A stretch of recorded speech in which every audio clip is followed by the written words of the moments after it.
Hello guys, तो आज का जो हमारा क्वेश्चन है इसमें दे रखा है shell of mass m is at a rest initially it explodes into three fragments having mass in the ratio 2:1 if the fragment having equal masses fly off along mutually perpendicular direction with speed v the speed of the third lighter fragment is। और ये जो question है ये आ रखा है NEET 2022 में, और यहाँ पे हमें चार ऑप्शन दे रखे हैं। तो इस क्वेश्चन को पढ़ के हमें ये तो पता लग गया है कि जो इस क्वेश्चन में ना जो मोमेंटम है वो कंजर्व रहेगा। ठीक है, तो हमें पता है कि जो इनिशियल मोमेंटम होगा वो कितना होगा, वो जीरो होगा, क्योंकि जो सेल है जिसका मास m है उसकी जो इनिशियल वेलोसिटी है वो कितनी है, जीरो, क्योंकि हमें क्वेश्चन में क्या दे रखा है, रेस्ट पे है। तो इसका मतलब जो उसकी इनिशियल वेलोसिटी होगी वो जीरो होगी, तो इसका मतलब जो इनिशियल मोमेंटम होगा वो भी जीरो होगा। तो अब हमें पता है कि जब एक्सप्लोड होगा तो उसके बाद भी जो मोमेंटम होना चाहिए वो जीरो ही होना चाहिए, यानी कि जो फाइनल मोमेंटम होना चाहिए वो जीरो होना चाहिए। ठीक है गाइस, तो गाइस अब जो हमारा टारगेट होगा, पहले तो हम ये देखेंगे कि जो ये तीन फ्रेगमेंट में सेल टूटा है, इसमें ना हर शेल का जो मास है, हर फ्रेगमेंट का जो मास है ना वो कितना है।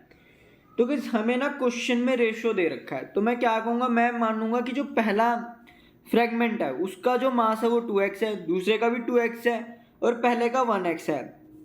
तब जब मैं इन तीनों फ्रेगमेंट के मास को कंबाइन करूंगा तो किसके इक्वल होना चाहिए, m के इक्वल। तो यहाँ से जो मेरा x की वैल्यू आएगी सॉल्व करने पे वो आएगी m/5। ठीक है गाइस, अब गाइस देख लेते हैं कि हर फ्रेगमेंट का जो मास है वो कितना है। तो आप देख सकते हैं कि जो हमारा पहला फ्रेगमेंट होगा उसका जो मास होगा वो 2m/5 हो जाएगा। क्यों? क्योंकि जो हमने जो पहले फ्रेगमेंट का मास माना था वो इतना कंसिडर किया था 2x, और जो हमारे x की वैल्यू आई है वो आई है m/5। तो जब मैं यहाँ पे x की जगह m/5 रख दूंगा, पुट कर दूंगा, तो जो मेरा फर्स्ट फ्रेगमेंट है उसका मास आएगा 2m/5। ठीक है, तो यहाँ पे हमें फर्स्ट फ्रेगमेंट का मास पता लग गया। अब हम सेकंड फ्रेगमेंट का मास निकालेंगे जो कि आएगा 2m/5, सेम ही आएगा।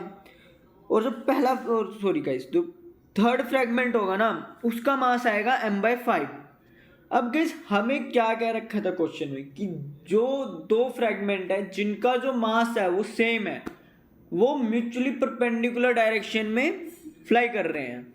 तो यहाँ पे हम देख सकते हैं कि जो हमारा पहला फ्रेगमेंट है और जो दूसरा फ्रेगमेंट है उनका मास सेम है।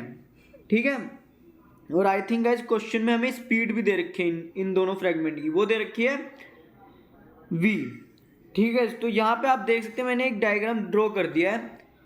मैंने माना है एक फ्रेगमेंट 2mv/5 इस मोमेंटम से पॉजिटिव वाई डायरेक्शन में मूव कर रहा है, और जो दूसरा फ्रेगमेंट है वो सेम ही 2mv/5 मोमेंटम से पॉजिटिव x डायरेक्शन में मूव कर रहा है। तो मुझे पता है कि जो थर्ड फ्रेगमेंट है वो इस डायरेक्शन में मूव करना चाहिए। क्यों? क्योंकि जो ये पहला फ्रेगमेंट है और दूसरा फ्रेगमेंट है जो इनका नेट मोमेंटम आएगा वो कुछ इस डायरेक्शन में आएगा, तो इसको अपोज करने के लिए, और मैं कह सकता हूँ कि जो फाइनल मोमेंटम है उसे जीरो रखने के लिए जो हमारा लाइटर फ्रेगमेंट है वो इस डायरेक्शन में मूव करेगा ताकि वो इस वाले मोमेंटम को कैंसिल कर दे।